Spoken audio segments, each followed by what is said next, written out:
Overwhelming American military power, air, land, and sea, was used to launch a spectacular assault. And it was an assault like people have not seen since World War II. It was a force against a heavily fortified military fortress in the heart of Caracas to bring outlaw dictator Nicolas Maduro to justice. We're going to run the country until such time as we can do a safe, proper, and judicious transition. We have this story covered tonight from all angles. Joining us now, Ambassador James Story, MS Now International Affairs Analyst and former U.S. Ambassador to Venezuela at the Venezuelan Affairs Unit, retired Lieutenant General Mark Hertling, Tyler Pager, New York Times White House correspondent. And here with us at the table is James Sample, Hofstra University professor of law and a former attorney at the Brennan Center for Justice Democracy program.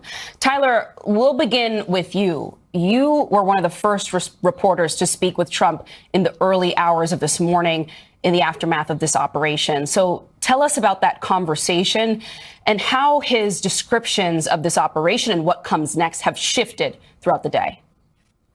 Yeah, Antonia, thanks for having me. And I called the president 10 minutes after he posted on Truth Social very early this morning about the capture of Maduro. And obviously, we had two immediate questions. One, did he seek congressional authorization to do so? And two, what's next for Venezuela?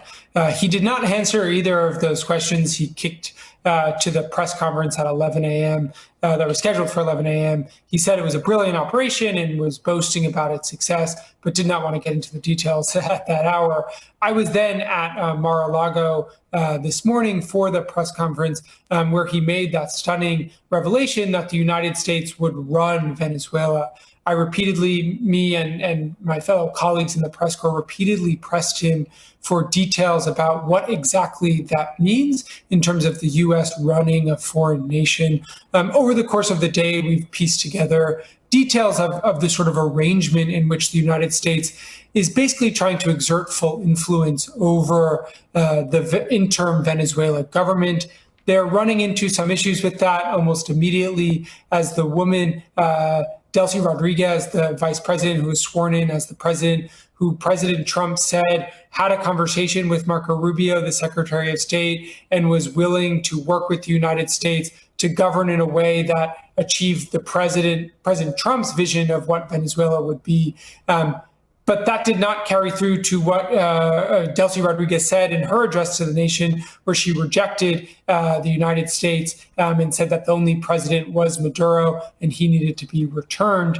And so we still have questions about exactly what this means. I spoke with Marco Rubio later in the afternoon after those comments, and he said he was reserving judgment and was going to see how this interim government made decisions and carried out activities over the next few days and weeks. But that is the big question right now, is what does this arrangement look like in which the United States has captured the Venezuelan leader and is now saying that it is going to run the country of Venezuela? Ambassador Story, let's pick up on that point right now that we were just hearing there from Tyler about who's in charge of the country, and a lot of what we heard from both Secretary Rubio as well as President Trump about Delcy Rodriguez, the vice president of the country.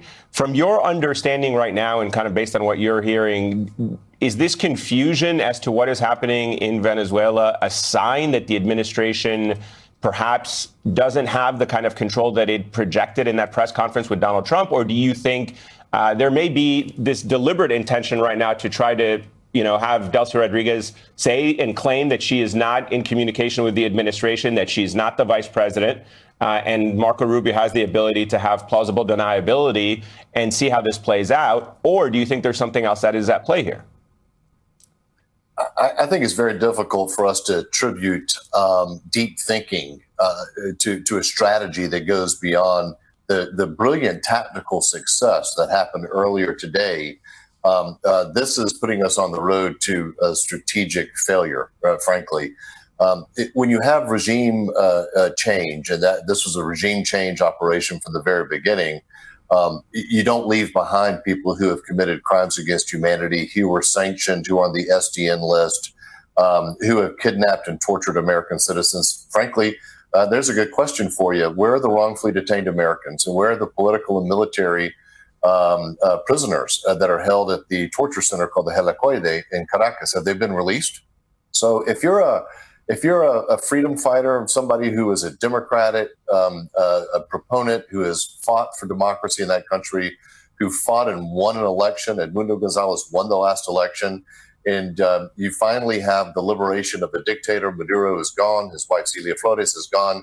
Yet they've left behind the same bad actors. It's got to be deflating. James, can you break down for us the legal frameworks here? First, is this action that we saw happen overnight legal in the first place for the United States to go in and capture the leader? And although he is not seen as legitimate, and there are many legitimate questions around what happened in the last election there, they've gone into a sovereign country and captured the leader there. But then also what happens now when he's here in the United States? Do heads of state typically have immunity?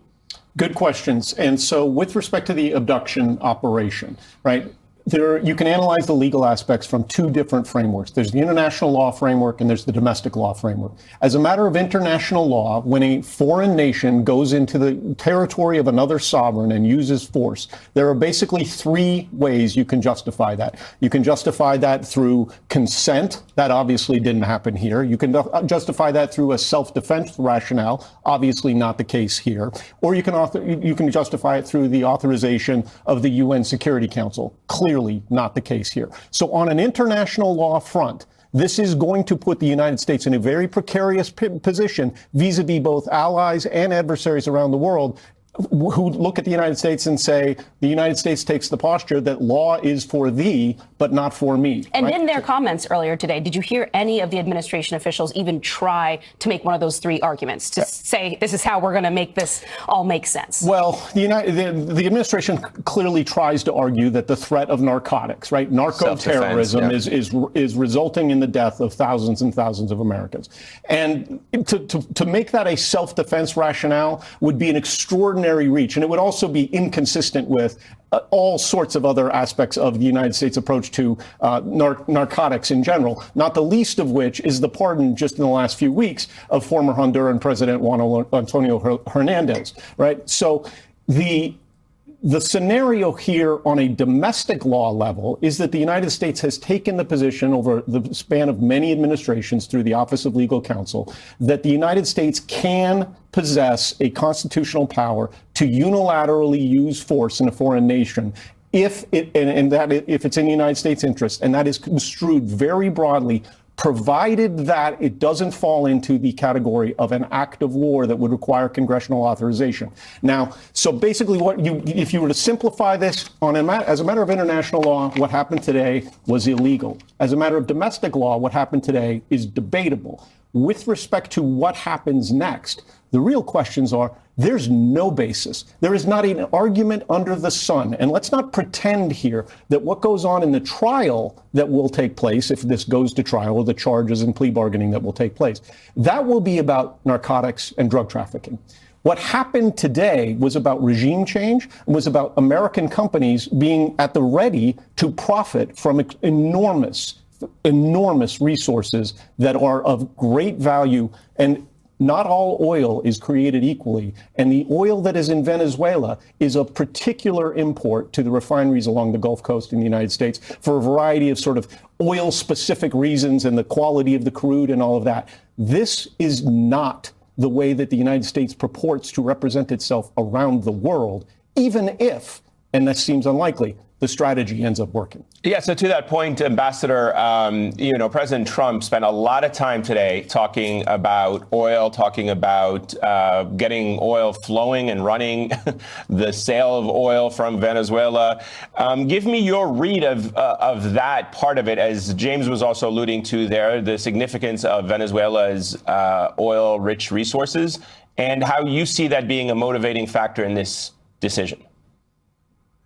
Well, I'll tell you, I had it wrong because I thought oil was going to be the fourth or fifth reason, but it was the number one reason, quite clearly, from what the president had to say. I thought naively it could have been about democracy and human rights and stability and the fact that 9 million people have fled the country, destabilizing the region.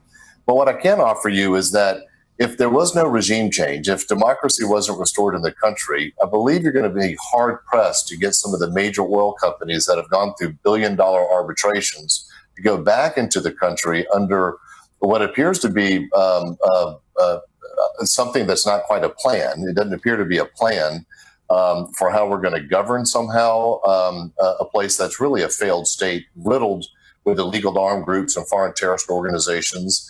And somehow those companies are going to go back in without judicial certainty, without knowing exactly whether or not the sanctity of law is going to remain, and then invest up to $120 billion over 20 years to get back to what they used to produce in Venezuela, which is around 3.5 million barrels a day. So I have a lot of questions. I have economic questions. I have questions regarding how we're supposed to do this, regardless of whether or not, as James was pointing out, this is legal or both domestically or internationally. It's just the how, to me, is extraordinarily unclear. And there was no real plan presented today other than, well, Secretary Rubio, you and Secretary Hegseth are going to be running them. Well, that's not much of a plan. To that point that you just spelled out there, we had our research team actually tally how many times the president used the word oil in that 11 a.m. presser. He used the word oil 20 times. He mentioned wealth 2 times. He said the word democracy 0 times, free or fair elections 0 times. General Hertling, I want to get your understanding of what happens the day after, what is about to come, because what we heard from the president and Marco Rubio this morning is that there are going to be U.S. troops on the ground, a U.S. president. We're, I guess, running Venezuela now. And not only are they going to be responsible for the operations of a nation and the day-to-day needs of the millions of people who still live there, but that they're going to try to get these refineries functioning and transporting oil once again. That is going to take a whole lot more men and women, service members from the U.S. to have a presence on the ground to be functional. When you take into account the fact that we know there are warring gangs and factions and heavily armed groups all over this country of about 30 million people, what does this mean for service members, for the U.S. military presence on the ground there? Yeah, Antonio, you're spot on. The first part of this operation, military victory or a quick military action in terms of abducting a head of a regime, does not equate to eventual political success. We're done with that. But they took an awful long time during the press conference to talk about how wonderful it was. And it was. It was an effective and efficient operation. But anytime you dismantle or hollow out state institutions in any way, it's going to create chaos by design. The Maduro government has about 300,000 military, both in an active military force and in a paramilitary role. They've probably got the same number of police security forces. So anytime you lose that connection to a regime by those security forces, you're going to have problems. So if you're suggesting that having businesses go in, having oil companies go in is going to be a tough row to hoe in terms of a state that has just had its leader kidnapped. I would say you're right, but it's going to be worse than anyone can imagine, because there are always people that rush into these kind of vacuums, whether they're state actors, non-state actors, terrorists, insurgents, security forces who have lost their job, or government officials. So, I just read that there's a group of individuals that the Wall Street Journal reported are planning to head, businessmen, entrepreneurs who are planning to head to Venezuela next week. I got to tell you, it's a little bit too early for that. There are already Americans in Venezuela. So if they're looking for business opportunities so far, when a government is under chaos and there isn't quite the legitimacy that you would hope exists already, it's going to be a sporty proposition. The timetables are going to stretch. I was floored too when the president turned around and said Secretary Rubio and Secretary Hegseth were going to be in charge and they were going to form a group. If you conduct a military operation like was conducted this morning and you don't have an immediate follow-on plan with people executing it and knowing what they're going to do next and flowing right into it, it is going to be chaotic and dysfunctional. And I think that's what we're going to see in the next couple of weeks. General, I wanted to ask you really quickly about the legitimacy of whoever runs Venezuela next. And I knew that was a challenge in Iraq post-2003. I know the Americans brought in the Iraqi Governing Council, and not to draw necessarily parallels, but people thought, yes, you got rid of Saddam Hussein. People went out to the streets. They celebrated the toppling of that statue. But within a couple of months, an insurgency had taken shape, and the legitimacy of the Governing Council had completely, was non-existent with the entire collapse of the government and civil society in that state. The concern in Venezuela is that you may have gotten rid of Maduro. Whoever comes next, if it has the blessing of the United States, does it immediately undercut the legitimacy of that and give rise to a potential opposition that can be militant and can be anti-American?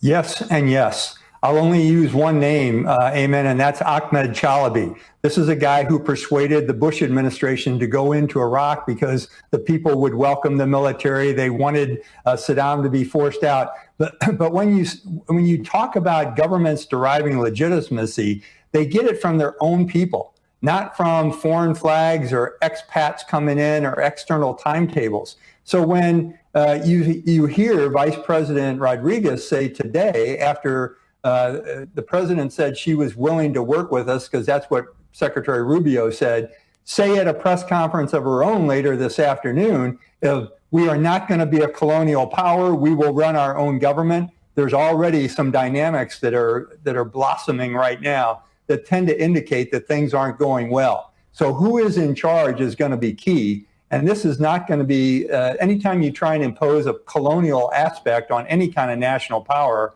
especially one like Venezuela, you're going to have different groups rise up against you. And it's likely going to create a type of insurgency. General Mark Hertling, Ambassador James Story, Tyler Pager, and James Sample, we thank all of you for starting us off this evening.